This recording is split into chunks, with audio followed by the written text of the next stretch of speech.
ان کے ایشوز نہیں ہوتے، جن کی اپنی بڑی کیپیسٹی ہوتی ہے، ڈرافٹس مین ہوتے ہیں. واردات باہر سے ہوئی تو میں نے جب یہ کہا تو کتنے لوگوں نے، کئی صحافی تھے، ہمارے مخالف پولیٹیشین تو سب نے کہا کہ نہیں جی یہ فیک ہے، یہ ٹھیک نہیں ہے، یہ جھوٹ ہے. تو آج آپ سب یہاں آئے ہیں اور میں سب کے سامنے پھر کہنا چاہتا ہوں کہ اللہ الحق ہے، سچ کا خدا ہے، اس کا وعدہ ہے کہ تھوڑی دیر لگے گی لیکن سچ ہمیشہ لوگوں کے سامنے آتا ہے. تو نیشنل سیکورٹی کونسل کی میٹنگ نے کنفرم کیا کہ وہ مراسلہ جینوئن تھا. وہ پاکستان کے ایمبیسڈر سے جو گفتگو کی گئی، امریکہ کے وہ جو ڈونلڈ لو تھا ان کا انڈر سیکرٹری آف اسٹیٹ، وہ حقیقت تھی. اس کے اندر جو زبان استعمال کی گئی، اس نے جو لفظ آیا ان ڈپلومیٹک، میں اس سے آگے بات کروں گا، تکبر تھا اس میں. یہ جو بائیڈن ایڈمنسٹریشن کے آفیشل نے جس تکبر کی زبان استعمال کرتے ہوئے کہا کہ جناب اگر آپ عمران خان کو پرائم منسٹرشپ سے ہٹائیں گے نہیں، نو کانفیڈنس کی ووٹ کے ذریعے. اور ابھی یہ یاد رکھیں کہ نو کانفیڈنس کی ووٹ جو ٹیبل نہیں ہوئی تھی نو کانفیڈنس اسمبلی میں، اس سے پہلے یہ میٹنگ ہوئی ہے. اور اس نے دھمکی دی کہ عمران خان کو اگر آپ نہیں ہٹائیں گے تو پاکستان کے لیے آئسولیشن ہوگی، عمران خان کو آئسولیٹ کریں گے، ملک کے لیے مشکلات آئیں گی.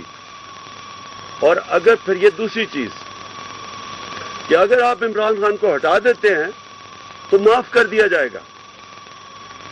انہوں نے یہ نہیں کہا کہ اچھا ہاں جو نیا آئے گا پھر ہم اس کی کارکردگی دیکھیں گے اور پھر ہم فیصلہ کریں گے کہ پاکستان کے ساتھ ہم چلیں گے. نہیں، اس کو پتا تھا کس نے آنا ہے.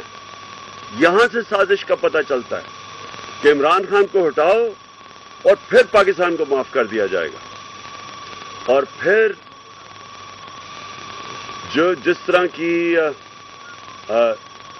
جس طرح کی پھر کارروائی ہوئی، اس کے بعد جیسے ہی اس نے یہ میٹنگ ہوئی ہمارے ایمبیسڈر سے ڈونلڈ لو کی، اگلے دن نو کانفیڈنس موشن ٹیبل ہوتی ہے. چیزیں کنفرم ہے. کل نیشنل سیکورٹی کونسل کی میٹنگ میں یہ ساری چیزیں واضح ہیں کیونکہ ڈیٹ لکھی ہوئی ہے مراسلے کی کہ کب تھی. ہم سب کو پتا ہے کہ نو کانفیڈنس کس دن ٹیبل ہوا. اس کے بعد ہم تماشا دیکھتے ہیں کہ ہمارے ایلائز بھی ایک دم بولنا شروع کر دیتے ہیں اور جو ہمارے ایم این ایز ہیں ان کو بھی یاد آ جاتا ہے ایک دم کہ جناب حکومت حالات اچھے نہیں ہیں.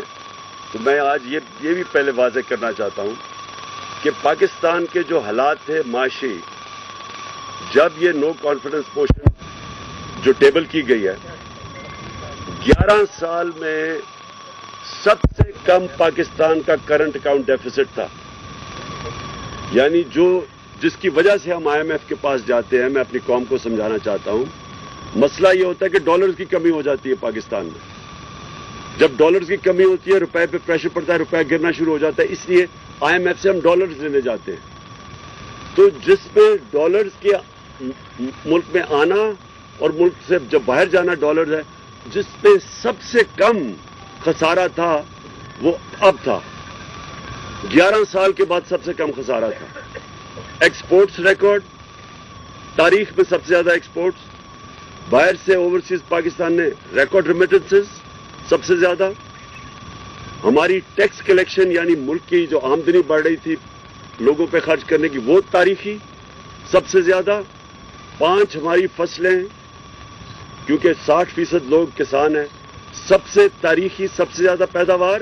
اس کے علاوہ ان کو قیمتیں بھی سب سے زیادہ ملی، یعنی خوشحالی بھی دیہات میں سب سے زیادہ آئی. اور اس کے علاوہ انڈسٹریل پروڈکشن دیکھیں، جب ایک قوم کی جب اس کی دولت میں اضافہ ہوتا ہے، جب اس کی انڈسٹری بڑھتی ہے، تو انڈسٹریل پروڈکشن ہماری ٹیکسٹائل ایکسپورٹس ریکارڈ کے اوپر اس وقت کے اوپر یہ ہمارے خلاف سازش کی گئی. اور تب سے اب تک دیکھ لیں کہ ریزرو بھی نیچے جا رہے ہیں, روپے کے اوپر بھی پریشر پڑا ہوا ہے, ایک پورا ملک میں افراتفری کا ماحول بن گیا ہے جس سے اکانومی افیکٹ ہوتی ہے. تو تب ہمارے جناب ہمارے جو ایلائز تھے ان کو بھی یاد آ گیا کہ حالات اچھے نہیں ہیں جی, حکومت سے وہ خوش نہیں, اور ہمارے یہ جو لوگ جنہوں نے ہمیں چھوڑا یہ بھی انہوں نے بھی اکٹھے کرنے شروع کر دیے سندھ ہاؤس کے اندر. تو میں جو آج چاہتا ہوں کہ اب تو یہ واضح ہو گیا نا کہ جو میں کہہ رہا تھا وہ سچ ہے. اب نیشنل سیکیورٹی کاؤنسل نے کنفرم کر دیا کہ جو میں نے میٹنگ کروائی تھی میری سربراہی میں اس کے وہ ٹھیک اس کے منٹس تھے, یعنی اس میں جو انہوں نے کہا تھا کہ فوراً بیرونی مداخلت ہوئی ہے وہ ٹھیک ہوئی ہے. یہ بھی کنفرم ہو گیا. یہ بھی کنفرم ہو گیا کہ جب ہم نے ان سب کو بلایا تھا نیشنل سیکیورٹی کاؤنسل کی میٹنگ کے بعد کے پولیٹیکل ہیڈز آ کے ملے, ہمارے ایلائز آ کے ملے, کیونکہ مجھے پتا تھا کہ زیادہ تر لوگوں کو سمجھ نہیں ہے, انجانے میں سازش کا حصہ بنے ہوئے تھے. لیکن مجھے اتنا بھی پتا تھا کہ لندن میں بیٹھ کے اس نے پوری سازشیں کی بیرون ملک کے ساتھ, اور یہاں جو چھوٹا بھائی تھا وہ پوری طرح ملوث تھا اور زرداری پورا ملا ہوا تھا, کیونکہ وہ سازش باہر کی کبھی کامیاب ہو ہی نہیں سکتی جب تک آپ کو اندر میر جعفر اور میر صادق نہ ملے. یہ ملے ہوئے تھے صاحب. تو جب ہم نے جو پارلیمنٹ کی نیشنل سیکیورٹی کمیٹی کی میٹنگ بلائی تو انہوں نے بوائیکاٹ کر دیا, کیونکہ شہباز شریف کو پتا تھا کہ مراسلہ جینوئن ہے, کیونکہ یہ تو بڑی دیر سے ان سے ملاقاتیں کر رہے تھے. تو میں یہ آج چاہتا ہوں کہ سپریم کورٹ کو کہ آپ نے جس وجہ سے ڈپٹی اسپیکر قومی اسمبلی نے جو اس نے اس کو ایکسیپٹ نہیں کیا تھا ان کو, اور اس نے کہا تھا کہ مداخلت ہوئی ہے, اور اسے اپنے اوتھ کے اوپر سٹینڈ لیتے ہوئے ایڈجرن کی تھی میٹنگ اسمبلی کی. میں یہ چاہتا ہوں کہ سپریم کورٹ کو اب وہ کرنا چاہیے جو تب کرنا چاہیے تھا. تب ان کو کم از کم اگر اسپیکر یہ کہہ رہا ہے کہ میری اوتھ کی خلاف ورزی, یعنی میری اوتھ کہتی ہے کہ آپ خوددار پاکستان کی خودداری کے لیے سٹینڈ کرو گے, پاکستان کی سوورنٹی کے لیے سٹینڈ کرو گے, تو وہ دونوں متاثر ہوتی تھی اس سے. تو تب ان کو سپریم کورٹ کو اس کے اوپر انویسٹیگیشن کرنی چاہیے تھی بجائے اس کی رولنگ ہٹا دینی, کیونکہ جس چیز کے اوپر رولنگ انہوں نے ہٹائی ہے وہ تو انویسٹیگیٹ کی نہیں. اور اس لیے میں اب چاہتا ہوں کہ سپریم کورٹ کے اندر اوپن ہیئرنگ ہو اس کے اوپر. ہم کوئی کیمرہ ہیئرنگ نہیں مانگتے, ہم اوپن ہیئرنگ مانگتے ہیں, کیونکہ یہ اتنی بڑی واردات ہوئی ہے ایک ملک کی سوورنٹی کے خلاف, ہماری آزادی کے خلاف. یہ اتنی بڑی واردات کی گئی ہے جو کہ ان کی حکومت نے بھی اب ثابت کر دیا. تو اس کے اوپر اس لیے میں آج اپنے سپریم کورٹ کو کہتا ہوں کہ آپ کی اوپن اس کی ہیئرنگ کریں. اور میں اس لیے کہتا ہوں کہ اگر آپ نے یہ نہ کی, کوئی پاکستان کا پرائم منسٹر دھمکیوں کے سامنے کھڑا نہیں ہوگا, کوئی ہمارا پرائم منسٹر یہ نہیں ہوگا کہ اپنے ملک کی مفادات کے لیے بیرونی جب دباؤ آئے گا وہ ہاتھ کھڑے کر دے گا. جنرل مشرف نے ہاتھ کھڑے کر دیے تھے جب باہر سے دھمکی ملی تھی کہ ہماری جنگ میں شامل ہو. جنرل مشرف نے NRO دیا تھا جب کونڈالیزا رائس نے میٹنگ کی تھی اس کے ساتھ اور بے نظیر کو اکٹھا کیا تھا. NRO تب ہوا تھا. یہ بیرونی مداخلت تھی ساری. تو پاکستان نے بڑی بھاری اس کی قیمت ادا کی ہے. 80,000 لوگ مروائے, اپنے ملک کو تباہی, خودکش حملے ہو رہے ہیں چاروں طرف, قبائلی علاقہ اجڑ گیا, $100 ارب سے اوپر قوم کا ضائع ہو گیا, وہ ایک دھمکی کی وجہ سے. اور جب اکٹھا کیا کونڈالیزا رائس نے بے نظیر اور مشرف کو تو NRO دیا, اس سے 4 گنا پاکستان کا قرضہ بڑھا. تو آج اگر اپنی سوورنٹی کے لیے ہمارے ادارے نہیں کھڑے ہوں گے, ہمارا سپریم کورٹ نہیں سٹینڈ لے گا, اس کے اوپر صحیح معنی میں انویسٹیگیشن نہیں کرے گا, تو ہمیشہ کے لیے پاکستان کے وزیر اعظم سربراہ دھمکیاں برداشت نہیں کریں گے. وہ اپنی کرسی بچانے کے لیے ہاتھ کھڑے کر دیں گے جیسے پہلے ہوتا رہا. تو میں دوسری چیز یہ چاہتا ہوں کہ جب سپریم کورٹ اس کو انویسٹیگیٹ کرے گی تو یہ جب انویسٹیگیشن ہوگی تو پتہ چلے گا کہ جو سفارت خانے تھے یہ بیرون ملک سفارت خانے کون کون لوگ ادھر زیادہ جانا شروع ہو گئے, کون سے اپوزیشن لیڈر سے انہوں نے زیادہ ملاقاتیں کی, اور سفارت خانوں کا کیا کام تھا ان لوگوں کو بلانا جو وہ سمجھتے تھے کہ تحریک انصاف میں خوش نہیں ہے, ان کو بلانا شروع کر دیا جنہوں نے سب سے پہلے جو اپنے ضمیر بیچے اور جو لوٹا ہوئے ان کو پہلے سے بنانا شروع کر دیا تھا سفارت خانوں میں. یہ انویسٹیگیٹ ہونا چاہیے. کیسے پہلے سے ہی میڈیا کے اندر باتیں شروع ہو گئیں, بڑے نامور صحافیوں نے پہلے سے لکھنا شروع ہو گیا کہ عمران خان کی حکومت کے خلاف سازش شروع ہو گئی. تو مجھے بھی ساری خبریں مل رہی تھی, ہمیں بھی یہ سارا پتہ چل رہا تھا جنوری سے جب یہ ساری گیم شروع ہوئی تھی. ہمیں یہ ساری چیزیں پتہ چل رہی تھی کیونکہ ہمیں خبریں آ رہی تھیں کہ یہ کیسے کدھر لندن میں کون کون لوگوں سے ملاقاتیں کر رہا ہے جدھر سے یہ شروع ہوئی تھی گیم. تو میں آج اس لیے یہ کہنا چاہتا ہوں کہ ہماری جمہوریت, ہماری آزادی کے لیے آج یہ سب سے بڑا خطرہ بنا, اور اگر ہمارے ادارے آج نہیں کھڑے ہوں گے اس قوم کی خودداری اور آزادی کے ساتھ تو یہ تو غلاموں کی, کرپٹ لوگوں کی غلامی کے اندر ہمیں ہی نہیں صرف ہمارے بچوں کا مستقبل خطرے میں. میں یہ دوسری چیزیں پوچھنا چاہتا ہوں آج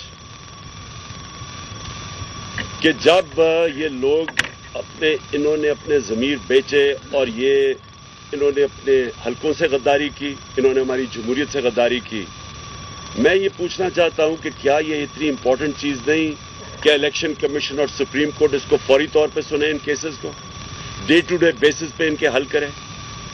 پنجاب اسمبلی میں جو ہوا ہے اس سے زیادہ شرمناک چیز کیا ہو سکتی ہے؟ جس طرح وہ پولیس کو اندر بھیج ہماری بیچاری ایم پی وہ لائف سپورٹ مشین کے اوپر ہے, اس وقت ڈنڈے مارے گئے, جس طرح آسیہ کو جس طرح انہوں نے کیا پنجاب اسمبلی میں اور جس طرح کی حرکتیں کی گئی, یہ کیا کوئی جمہوریت ہے؟ اور پھر جن لوگوں نے اپنے آپ کو بیچا, کیا ہم اپنی ساری قوم کے سامنے اجازت دیں گے اس طرح کی چیز کو کہ کسی مغربی جمہوریت یا برطانیہ کی جمہوریت جدھر سے ہم نے یہ ماڈل لیا ہے, کبھی سنا ہے اس طرح کی کہ لوگ کمروں میں بند کر کے بکریوں کی طرح اور ان کو خرید رہے ہیں؟ کبھی یہاں کہیں ہوا ہے؟ تو میں حیران ہوں کہ ہمارا نہ سپریم کورٹ کے اندر یہ وہ ارجنسی ہے, نہ وہ الیکشن کمیشن کے اندر. اور الیکشن کمیشن کا تو میں یہ واضح کر دوں آج کہ الیکشن کمشنر کو ریزائن کرنا چاہیے. دیکھیں, جب میچ کھیلا جاتا تو امپائر کے اندر دونوں ٹیموں کو ماننا چاہیے کہ یہ امپائر ٹھیک ہے. جب ایک جج کیس سنتا ہے تو اگر ایک پارٹی یہ سمجھے کہ جج کے اوپر اس کو اعتماد نہیں تو وہ ریکیوز کرتا ہے اپنے آپ کو.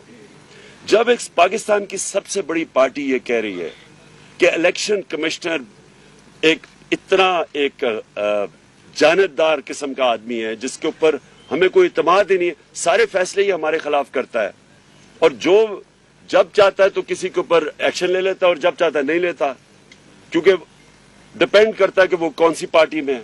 تو جب اس کے اوپر ہمیں اعتماد ہی نہیں ہے تو اس کو ریزائن کر دینا چاہیے, کیونکہ یہ امپائر بن ہی نہیں سکتا. اور اسی طرح میں سپریم کورٹ کو آج کہوں گا کہ 63A اتنا امپورٹنٹ ہے. اگر یہ لوگ اب سارے بچ جائیں گے اور یہ سازش کا حصہ پیسے بھی لے لیں گے, سازش کا حصہ بھی بن جائیں گے, اور اگر کوئی ایکشن نہیں لیا جائے گا ان کے اوپر, تو آپ نے تو دروازے کھول دینے ہیں کہ ہر قسم کا آدمی پالیٹکس میں آئے گا, اپنے ضمیر الیکشن ووٹ لے کے آئے گا اور بلیک میل کرنے کے لیے اپنے آپ کو بیچے گا. تو یہ تو ہماری پالیٹکس اور ہماری جمہوریت کی نگیشن. میں آخر میں آج جو ہم کرنے جا رہے ہیں, آج جو ہم اناؤنس کیا ہے, میں نے آج ہماری میٹنگ کی ہے, میں نے اپنی ساری تنظیموں کو آج تیاری کروا رہا ہوں. اب سے سارے ہمارے پاکستان کے اندر گاؤں لیول کے اوپر, محلہ لیول کی تنظیموں کو میں نے آج انسٹرکشنز دے دی ہیں, سب تیاری کریں اسلام آباد کی حقیقی آزادی کی مارچ کے اوپر. یہ میں ڈیٹ دوں گا ان کو, لیکن میں تیاری ابھی سے کروا رہا ہوں, اور انشاءاللہ یہ اتنا بڑا یہ عوام کا سمندر آئے گا اسلام آباد کی طرف کیونکہ میں نے کبھی قوم کے اندر اس طرح کا شعور نہیں دیکھا جو آج ہے ان کے اندر.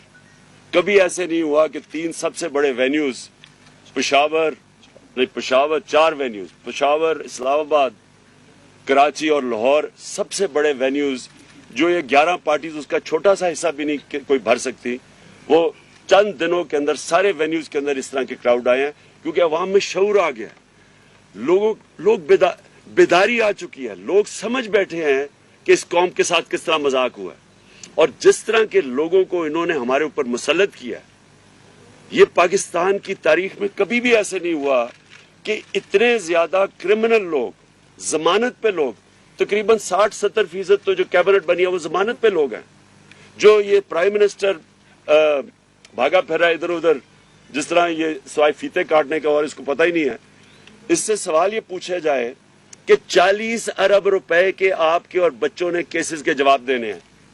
40 ارب روپے ایف آئی اے میں اور نیب میں کیسز ہیں اس کے. کیسے ہو سکتا ہے کہ یہ اب بیٹھ کے ایف آئی اے کے اوپر پہلے تبدیلیاں کروائے گا؟ یہ کسی دنیا میں سنا ہے ایسا؟ یہ پہلے تبدیلیاں کرائے گا لوگوں کی، اپنے لوگ بٹھائے گا، پھر جس طرح ریکارڈ جلتے تھے وہاں ایل ڈی اے میں جو انہوں نے لوٹ مار کی تھی لاہور میں، اسی طرح وہ ریکارڈ کو ٹیمپر کریں گے. یہ کہیں دنیا میں نہیں ہوتا. اور یہ کیبنٹ ای سی ایل کے اوپر 60-70% لوگ ہیں، ای سی ایل پہ بھی ہے، ضمانت پہ بھی ہے. یہ کہاں دنیا میں ہوتا ہے؟ اور ویسے میں کہہ رہا ہوں کہ مجھے بھی ای سی ایل پہ ڈال دیں کیونکہ میں ویسے باہر نہیں جانا چاہتا، لیکن ان کو اتنا خوف کیوں ہوتا ہے باہر جانے کا؟ اس لیے کہ پیسے باہر پڑے ہیں، جائیدادیں باہر پڑی ہیں، پاکستان کو لوٹتے ہیں. پیسہ جب اربوں روپے کا بنتا ہے تو وہ بستر کے نیچے نہیں آتا، اس لیے اس کو باہر بھیجنا پڑتا ہے، دگنا نقصان کرواتے ہیں. تو میں نے اپنی ساری پارٹی کو آج کہہ دیا کہ ہماری موومنٹ شروع ہو جائے. ہر گاؤں محلے میں اپنی تنظیموں کو میں نے آج میسج پہنچا دیا، اپنی سارے M N As M PAs کو بتا دیا کہ اپنے لوگوں کو تیار کریں، اور میں انشاءاللہ کال دوں گا اسلام آباد کی حقیقی آزادی کی بات.